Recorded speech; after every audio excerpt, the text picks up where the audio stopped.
If you're a better class of Rad Radio listener and you watch us on RADTV at members.radradio.com and you're watching live, see, sometimes you get some inside information, the behind-the-scenes thing. You already know that I'm about to introduce Dr. Patel from Granite Bay Allergy at granitebayallergy.com because you already have seen him in the studio. Good morning, Doc. How you doing? Morning. Thanks for having me. Great to see you. We were actually just talking about, you were parroting what we had talked about a couple hours ago when the show started, that we need water, the drought, and it rains, and it's like enough is enough. Now, that's a perfect time because it's at the end of March. This is traditional allergy season, like the hay fever version. So first of all, let's start with how does all of the rain that we've gotten in central California, northern Nevada, does that affect allergy reactions to things that people either know or think they're allergic to, like pollen? That's always the pollen, grass, all these other things that bloom in the spring. Oh, yeah, big time. You sound excited. Yeah, it's going to be a busy season for us at GraniteBayAllergy.com. Well, you remember a few years ago, there's that whole, what they call it, like a pollinado or something? It's the pollinado. It was, right? Yeah, yes. It was like where they think satellite images of like this yellow swarmed and huge thing. So obviously, I think the Washington Post, one of them said something about they're predicting something similar, which is true. I mean, the good part right now is there's been a delay, right? People who have allergies like, oh yeah, I feel great because the rain washed it all off.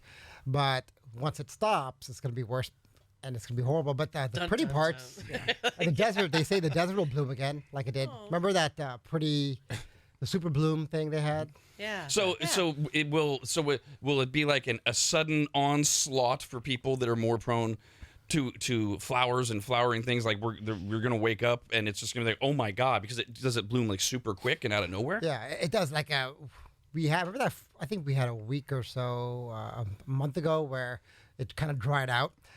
During that time, unfortunately, we had a lot of people coming in with like pretty bad asthma. Right? Their asthma attacks were bad enough. I'm like, we may have to send you to the hospital. Like, I just came out of the hospital. Jeez. They're like, I just got released. They're like, they told me to come here. I'm like, oh. Well. One of the things we talk about every time you're here is people hear allergies and they think, usually they start with kind of the hay fever thing. They might think food allergies, nut allergies, and then it goes down the list. But you mentioned asthma and a lot of people don't connect the two. But you do treat people specifically with asthma. Yeah, probably like most. I would say more than half is severe asthma. So a lot of our referrals come from, like the lung doctors, like the pulmonary doctors, because for asthma, there's a lot more we do than just give you medicine, right? So we can get rid of it. You don't get rid of it, but you can get rid of the triggers for it, right? So you make it less likely that they need the puffer? Yeah, exactly. So a lot of times people are stuck on steroids or puffers and they can't go out and they have to make all these modifications. But, like immunotherapy is one of the guidelines, international and national, for treating the cause of asthma versus just medicine for the symptoms. Nice. And usually we know when the season starts is when asthma attacks start, right? Or eczema, right? Eczema flares. There's another one people don't think of. Yeah. So usually we come in, last year actually we had an onslaught of eczema flares. And then usually we always know when the pollen start with asthma attacks or ER visits. So eczema, a lot of people, is it the same thing as asthma? A lot of people go to their doctor. The doctor goes, "Oh, okay, yeah, that's a skin thing. Here's a lotion, go away." Is that how it? Here's a puffer, go away. Is that how a lot of people get treated but not helped much? Yeah, exactly. So for eczema, a lot of times, if it's mild, your primary will take care of it. If it's a little worse, then the dermatologist will take care of it. If it gets more severe, or if you don't want to take medicine all the time, then we'll take care of it. We get a lot of referrals from dermatology for that reason. People think, oh, it's skin, let's go to derm, which is great. Most skin is, but since eczema is under the allergy category, that's the same thing. Actually, here, the example. Like, think about the underlying cause, allergy. And allergy of different systems, we call different things. So allergy of the lung would be asthma. Allergy of the skin would be eczema or hives. Allergy of the gut would be food allergy. Allergy of the esophagus, eosinophilic esophagitis. The nose, eyes, sinuses, and so forth. It's interesting. I'm noticing the parallels between you and another one of our partners. We have he owns a gym. He does a training system. His name's Greg. He's trainwithmap.com. And he comes on, and the parallel that made me start thinking is one of the things we've been talking about a lot lately with him is people go to doctors about their weight. and the doctors just hand them pills or say surgery, that kind of thing. And Greg offers this alternative. And then you made the comment about if you don't want to be on medication all the time, but you are a doctor. See, this is great. This is that middle ground. I'm sure you're not anti-medicine, but probably the right medicine and as little as possible. Is that kind of yeah, definitely. Most of the time when we get people coming in, first visit, we cut down a lot of strong medicine and start mild medicine. But initially it is more medicine. Sometimes just to bridge until we get them controlled, and then we figure out the cause. And when we figure out the cause, you treat the cause, and you start taking off medicine. Most people within 3 to 5 years are off most of their medicines, like creams and medicines and puffers and pills and all that stuff. Yeah, I think like everyone, right, like the big thing now, heal. Let's heal yourself. But then they'll still go and just take a bunch of medication, right? Whereas like when I hear you talk, you're actually healing the issue. So you quite possibly then don't have to be on these meds your whole life. Yeah, I mean, for me, the same thing. It's like hard. I have to take my vitamin D every day, and I'm like, I'm like good for like every 3 times a week, right? So, weren't you just heading over to his office this week? I was there on Tuesday, I think. When did we? Because I told Tuesday. you we had to stay late to cut a commercial. And oh my God, I gotta get to my shot. Because you can't miss. And if you do, though, what they'll do is they'll break it up. Well, so now I'm on like the once a month shot. And it's a whole series. It starts out, and then you eventually get once a month. And if you miss that one, you're like, oh my gosh, because due to yourself having to cancel, you're thinking, oh no, do I have to start over? It's beautiful. They're like, no, we'll give you half dose of a shot now, and then you come back the next week and get the other half. So it's pretty much plus or minus 10 days, right? Yeah. So 30 days, you can come as early as 20, as late as 40. But if you're beyond 40, it's like, just in case you react, right? Yeah. So we'll give a half dose and a full dose. We're talking to Dr. Patel from Granite Bay Allergy, online at granitebayallergy.com. We always get a bunch of emails while he's here, rad@radradio.com. Phone number is 888-989-9811. Hi, Jennifer. Hi there. How you doing? Good. Hi. My question is I have, in the last about 5 years, started to have an allergy to alcohol. And I was wondering if there's anything specific that would have brought that on. Why is it every time you're here we do? Let me give you another one, too, just to throw it in the mix. Alicia had already written in. Quick question for Dr. Patel. In the last few years, whenever I drink alcohol, which admittedly is not that often, the skin around my mouth will start to feel tingly. I know you've said allergies don't tend to arise in adulthood. Is there another reason this is happening? Every time you're here, I'm allergic to alcohol. I don't want to be. Fix me. Well, it depends. Like for the first person, if it depends on what the symptoms are, right? So if there's congestion or if there's respiratory symptoms or you're flushing, all those things matter. So sometimes it can be a sensitivity, sulfites like we've talked about before. Other times it could be something like if you have polyps, there could be a syndrome called AERD or Samter's triad, where aspirin and asthma and alcohol sensitivity and polyps all kind of go hand in hand.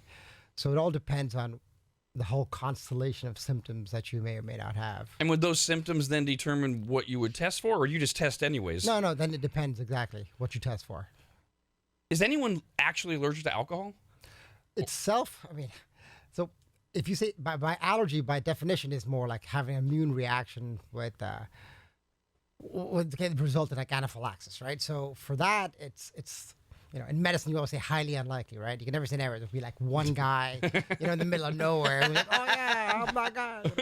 I mean, as a side note, remember one of my attendings when I was in fellowship at the University of Pennsylvania. She told me a story where this patient came into the ER and the ER doctor was like, oh, I'm going to give you some steroids. He's like, no, I'm highly allergic to steroids. Like, no, you're crazy. You're not allergic to steroids. You're not. She's like, no, I am. And she's like, no, you're not. And then they gave it to her, and then she had anaphylaxis right there, right? Oh, no. Immediately. So, we're like, oh, I guess you are. So, it's highly unlikely, but it's what's in the alcohol. It's what's in the drink that we call alcohol. Because, beer, wheat is wheat and all those other things, whereas wine is this and alcohol is that. Yeah, so that's what we kind of tease apart, right? So if it's pure alcohol, then probably not. But if it's something else with it, more likely. I know you doctors love when if I throw something that you probably haven't seen yet, because this story just came out. I was like, oh, this is perfect timing. Dr. Patel's going to be here. Scientists released a study yesterday that suggests that a family pet can stop childhood food allergies. Japanese researchers found children who were exposed to a pet in their younger years were less likely to have a food allergy. Those who grew up with dogs were even less likely to be allergic to eggs, milk, and nuts. Without knowing anything about this study, do you give it any credence? Yeah, probably because we've been doing studies like this for years. The last one that I've read, well, this one I haven't read yet, but there was one about they're like childhood dogs. We know the first year of life is important, and there was a study looking for asthma prevention with an animal in the house. So they put a bunch of animals, and they followed them over time, and what they found was, unfortunately, it didn't prevent asthma, but having a dog in the first year of life did decrease environmental allergy by 50% for girls and 30% for boys. I don't know why there's a sex difference. Yeah, but that's another study that needs to happen. Yeah, but the study did come up with that. There's a lot of these microbiome studies that are pretty good. There's another one where, people who have a dog in as a newborn comes in the house and the dog's there, within 2 weeks, the baby's gut microbiome switches to the exact same as a dog's microbiome, and those kids are less atopic, less allergic disease. But then the discussion part of that is like, well, is it the dog's microbiome that's doing it, or is it the kind of parents that allow their newborn to be licked by their dog? Are they freer? Are they more? Because there's something called, the hygiene hypothesis, which is the dirtier you are, the less atopic, the less allergic. That's why. That's the Rob rule. Yeah, exactly. So only children and firstborns are more allergic versus secondborns and thirdborns. So just add it to the list of how beneficial dogs are to our lives, right? Wow. Gosh, I wonder if that's why their kids seem to have more allergies, because people are so keeping their babies away from so many things now. We started that, right, where we used to not. Insane. We were exposed to everything, and now it's like we almost keep them in a bubble. Yeah, like your parents' generation or your grandparents, whatever they ate, they're eating it, chewed up, spit it out, and the kids eating it. Right? Now like, oh no, we gotta purify this and sterilize that. Don't touch the baby here. Take the autoclave. Here's my home autoclave. I'm gonna autoclave everything. Hello, Jake. Good morning. Good morning. How you guys doing? Hey, what's up? Hi. Not here, actually. I had a question for Doctor. I was wondering, I've always grown up around animals. Currently, I have 3 dogs, and I had 1 cat. But now we've added a second cat into the home, and it seems that when I'm laying down or relaxing, I get these pin needle itching marks all over me. It doesn't show up on the skin, but it's constantly throughout the body, just one little pin spot of itching. And just to clarify, it's just so Dr. Patel's got all the information. You've always been around animals, but only with this newest cat this has started? Yeah, I was wondering if that might have anything to do with it, or if it may be maybe a new food allergy. I mean, I haven't really changed my diet at all, but no, usually this is an issue with the cat itself, right? So what happens is a lot of times when you're exposed to animals, over time you'll develop an allergy. However, there are studies with kids in college where they grow up with a cat or a dog, and then they're fine, and they leave to go to college and come back and they're horribly allergic. How'd that happen? Well, what happens is, because you're allergic, if you inject or ingest something, you become less allergic. So the theory is maybe there's dog dander or cat dander floating around from the one you have, and you're maybe ingesting it. Who knows? But you become partially desensitized. When a new animal or a new cat comes in, you're not. All of a sudden, you're allergic to that new animal. But you're probably allergic to cats, and you probably got tested. Or if you get tested, you will be. Now, point being, though, the human reaction, because we're a disgusting species, is okay, so get rid of the animals. But that's not necessarily the answer. Yeah, I mean, if you have asthma, then yeah, probably. But exposure is usually the way you become more and more sensitized. So yeah, you can desensitize or so he might just be fine in a year after he's hung out with his cat for a while. Yeah, it could be. Yeah. He may suffer for a little bit, but that's marriage. Ebbs and flows. So as we discussed, I go to Dr. Patel. I have animal allergies, and I've been getting the shots, and now I'm on the once a month. And oh my gosh, I've noticed a tremendous difference at home with, our cats that are there. But just to your point that you were making, I went and visited my sister, and I hadn't been to her house in a while since she is like Noah's Ark now. The kids are out of the house, and so now all the animals. And there were these two rescue kitties that were just on the street that she brought in. Oh my gosh. I thought I was like, at one point, I'm like, I'm not sure I can breathe. It was like such a reaction. And I'm like, my gosh, our cats at home don't give me this reaction anymore. So, but yeah, I'm reintroduced to these particular cats and their dander, not used to it. And so I'm sure if I spend enough time there, which they don't want. So different animal hair types can't trigger certain allergies. Is it cats all across the board? Or say you get a different breed of cat where it's got a shorter type of fur versus a fluffier, longer type of fur. Are those furs going to affect people differently with allergies? None really. So the main protein in cat allergy is something called FeLD1, and it's found in their saliva.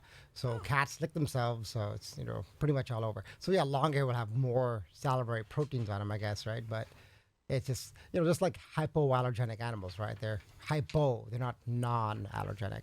Emails rad@radradio.com. You can talk to Dr. Patel from granitebayallergy.com at 888-989-9811. Marcelina wrote in, says, is it possible to become allergic to ibuprofen as an adult? I had never reacted to it before, but I took a couple and my lips swelled. Oh, wow. Yeah, so drug allergies can happen just like environmental allergies anytime in your life. Yeah, ibuprofen for sure. How does that just happen? You've been taking ibuprofen all your life and then suddenly... Yeah, no one knows. No one knows why. Oh, thanks, Doc. No one knows why. I love your honesty. I love it. All right, Bradley wrote in and said, my son has EOE. My understanding is that it's allergic reaction to his esophagus. Oh. They just keep giving him steroids. Can we do anything to get him off steroids? Yeah, so the guidelines for that, because the EOE was... Actually, we did research on that when I was at Children's Hospital of Philadelphia. So a lot of the guidelines were, and even the number of eosinophils on there were by CHOP. Basically, you have to identify the food that's causing the allergen and then remove it. And when you remove the diet, then you get off the medicine, and then you're fine. Angelica says, can a person develop an allergy to temperature changes? My daughter's been reacting to cold in particular for the last couple of years. If she drinks iced drinks, her lips swell if there is no straw. And if she goes from hot to cold or vice versa, her skin will swell and rash. Wow. Yeah, that's called a cold-induced urticaria. So yeah, that's the only version of urticaria that can be life-threatening. Oh my so gosh. that's the one you do have to carry an EpiPen for. So for example, like let's say she falls into a pool. Usually it happens on rewarming, but if you fall into a pool, your whole body breaks down to hives, and you basically have it used to be called an anaphylactoid reaction. Now we call them non-IgE mediated anaphylactic reaction. So that's one to not screw around with. Yeah, that's the one you have to keep an EpiPen. And also when you have a cold drink, same thing in your your lips will swell, your throat can swell, same kind of a thing. Hello, Ronnie. Ronnie, go ahead. Hello. Hello. I have a question for the doctor about an adult milk allergy. I grew up drinking milk and eating cheese and yogurt all the time, and once I turned 25, so for the last 5 years, every time I have regular milk or lots of cheese or any kind of yogurt, my whole inside of my face, my sinus system and my tongue get really itchy but painful. And it'll happen in my ears and in my throat as well. And it's not an intolerance. I can deal with it in my gut, but it's I can't have milk chocolate now. And there's a bunch of random things that you didn't think had milk that now I can't eat. Is there a way to overcome that? Well, we have to find out, first of all, is it a true milk allergy or is there something else? A lot of times there's confounds. Once you get something a lot of times in your head, then you kind of see it, right? It's like, when you have a hammer, everything looks like a nail, right? So it's kind of like... When you're ready to buy a new car, everybody has a new car. Oh, my God. And the one you want, you see it everywhere now all of a sudden. Exactly. So, really, it's easiest thing is to test for the milk. And if the milk is negative, then you search for what else is it? What else could there be? Hello there, Cammie. Good morning. Good morning. I'm a long COVID patient, and I have asthma, and I have seasonal allergies, and I'm really concerned with this year's allergies. Is it going to affect me much harder than usual? Yeah, most likely, yes, because, more pollen, more that delay in pollen. Usually trees start January, February, and then end when it gets hot in mid-May. Trees really haven't started much. I mean, if you look around, I don't see that many flowers on trees. That is the trifecta of bad Man, oh, for that right poor now. thing. Long COVID, asthma. Oh, man. poor thing. Oh, As a side note, gosh. UC Davis has a good long COVID clinic. Your primary, I think, has to refer you there. Yeah, so I have slightly asthma, had it really bad growing up, and then now my allergies is still, even now, I still sneeze once a bit, so I'm not looking forward to April or May, so I'm definitely going to have to come down and see Doc. Hey, a Blue wrote in and said, why do we try to avoid steroids? Are they a bad thing? Yes, long term, short term, every now and then, not horribly bad. Long term, bad, yeah. Osteoporosis, glaucoma, cataracts. Oh, that all sounds cholesterol. lovely. Yeah. So yes, the answer is Yeah. yes. Oh, God. What about people? Because I admit what I said earlier. You're very honest, and you say when you don't know, and you also say, look, don't necessarily need to come see me. What about people that either they don't have the time, the energy, the money, whatever, to come see you or whatever, and they know that historically, right around now, things get bad, and then they go away in a couple months. Do you have just basic? Is there over-the-counter advice that you're willing to just say, okay, if you know that's who you are, here's what I would ask you to do if you were my brother, kid, whatever, and you didn't want to get tested or deal with it? Oh yeah, I get texts from and pictures from pretty much anyone on a daily basis. So the amount of pictures of rashes and body parts I have on my phone. It's like we joke about it. I'm like, man, if the FBI took my phone, they're like, man, this guy is going to jail. Between your phone and my search history, they're going to lock us away forever. Oh, they're like, whoa, is this legal? It's like, anyway, but yeah, the big thing is, I think Dawn talked about this a while ago. I don't know, I think she hates it, but you know those little neti bottles, neti pot things, those are weird. Yeah. But those are really good. I mean, they remove the allergens from your sinuses and your nose. You just buy them over the counter, right? The washes are great. The nasal steroids. I don't like the alcohol-based ones because they can burn and cause nosebleeds. So Ew. Flonase, regular Flonase has alcohol. All the other ones don't, like Flonase, Sensimis, Nasacort, Rhinocort. Those are all great. And then allergy pills. Claritin, I think, is the weakest, but Zyrtec, Allegra, Zysol, those are great. And vitamin D. And I'm always saying vitamin D. So. Chris says, I'm highly allergic to poison oak. Is there a way to tone it down so I don't need a steroid shot every time I get into it? No, so steroids, so poison oak, poison ivy, poison sumac, that's a toxicodendron. Unfortunately, those are type 4 hypersensitivity where every exposure will get it worse and worse and worse. Genetically, some people just don't get it, and the people who do get it just gets worse. So the more exposure you have, the worse it gets, and you'll need steroids more and more, unfortunately. Hello, Kristen. Good morning. Yeah, I had a question for Dr. Patel. I have a child, 6 years old. She seems to have a very mild dairy intolerance, and I'm wondering if it's possible. She'll drink a glass of milk and be fine, but then on other times if she drinks, like say she drinks a glass of milk and has some cheese, she will have terrible stomach cramps to where she's like doubled over. And I'm just wondering, is a mild dairy, is there a certain, where there's too much, and is that possible? Yeah, everything has different amount of lactose, but easiest thing is switch to lactose free. There's so many lactose free options out there for milk, for sure. Lactate or any of those things, and for cheeses, same thing. You can buy lactose free. Pills can work sometimes. Yogurt does not have lactose. You can have as much yogurt as she wants. Could it be possible that she would do those things and the daughter might still react, and that would point you to another direction of, well, there's something in the cheese then? Or something else. Yeah, but intolerance is more like it's not necessarily an allergy, so it's more just the lactose in it, right? So you can buy drops too on Amazon, actually. So Jennifer says, my son had a bunch of sicknesses over the last few months. Most recently, it was strep throat. Now he has psoriasis. Is this something that could be allergy triggered? He's been on steroids and creams and lotions and potions, and nothing is working. Well, the psoriasis is not. That's an autoimmune condition.